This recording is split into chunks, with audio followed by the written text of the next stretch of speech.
Mount Everest का नाम mount shikdar भी हो सकता था। 1852 की एक उमस भरी दोपहर, कलकत्ता के ग्रेट ट्रिग्नोमेट्रिक सर्वे का दफ्तर मानो नींद में डूबा हुआ था।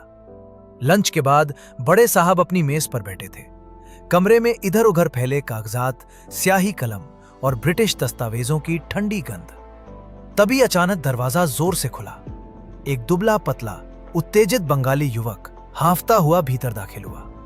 उसकी आंखों में अजीब सी चमक थी, मानो वो धरती के किसी अनजाने रहस्य को भेद कर आया हो।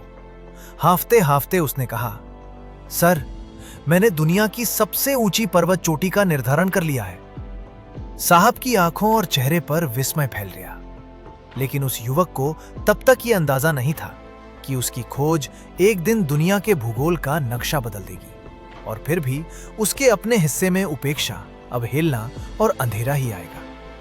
उस युवक का नाम था राधानाथ शिकदार। जोड़ासांको की शिकदार पाड़ा के निवासी राधानाथ कोई साधारण क्लर्क नहीं थे।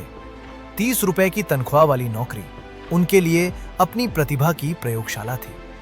कलकत्ता के हिंदू कॉलेज, जो आज का प्रेसिडेंसी विश्वविद्यालय है, में पढ़ते समय ये युवक डिरोजियो के विचारों से गढ़ा गया था। न्यूटन की प्रिंसिपिया मैथमेटिका उन्हें कंठस्थ थी।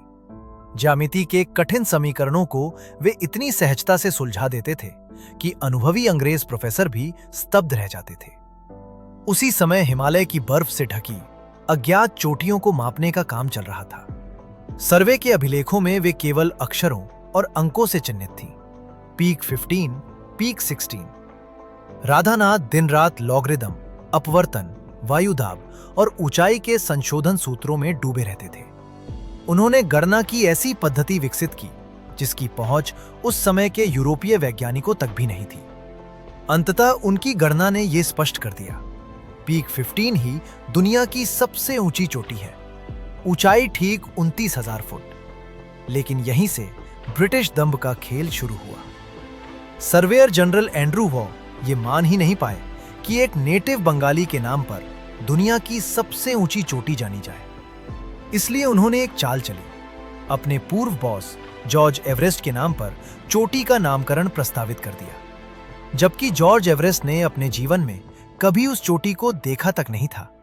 फिर भी उसी के नाम पर अमर हो गया माउंट एवरेस्ट, और राधानाथ धीरे धीरे विस्मृति के अंधेरे में खोते चले गए। इतना ही नहीं, राधानाथ द्वारा निर्धारित सटीक 29,000 फुट की ऊंचाई पर भी वॉ को विश्वास नहीं हुआ। उन्हें लगा राउंड फिगर देखने में अच्छा नहीं लगेगा, इसलिए अपनी मर्जी से 2 फुट और जोड़कर ऊंचाई घोषित कर दी, 29,002 फुट।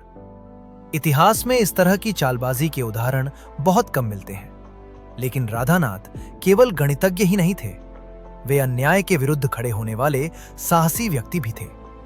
1843 में मजिस्ट्रेट वेंसिटार्ट उनकी आंखों के सामने कर्मचारियों पर कोड़े बरसा रहे थे। राधानाथ ये सहन नहीं कर सके। उन्होंने सीधे उस अंग्रेज अफसर का विरोध किया, अंग्रेजी अदालत में खड़े होकर। परिणाम 200 रुपए का जुर्माना। फिर भी उन्होंने सिर नहीं झुकाया। उनका कोई परिवार नहीं था, कोई गृहस्थी नहीं थी। थे तो बस संख्याएं, नक्षत्र, मानचित्र और अपार जिद। जर्मनी की फिलोसॉफिकल सोसाइटी ने उन्हें सम्मानित किया, लेकिन अपने ही देश में वे एक उपेक्षित नायक बने रहे। 1870 में चंदन नगर के एक शांत बागान घर में उनका जीवन चुपचाप बुझ गया।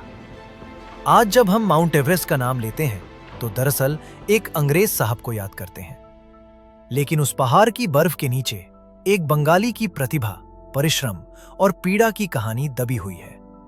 इतिहास ने उन्हें उनका उचित स्थान नहीं दिया, फिर भी सत्य कभी मिटता नहीं। पीक 15 आज भी राधानाथ शिकदार के मौन लेकिन अमर हस्ताक्षर के रूप में खड़ी है। आज आपने ये सच्चाई जानी, अब इसे दूसरों तक भी पहुंचाइए।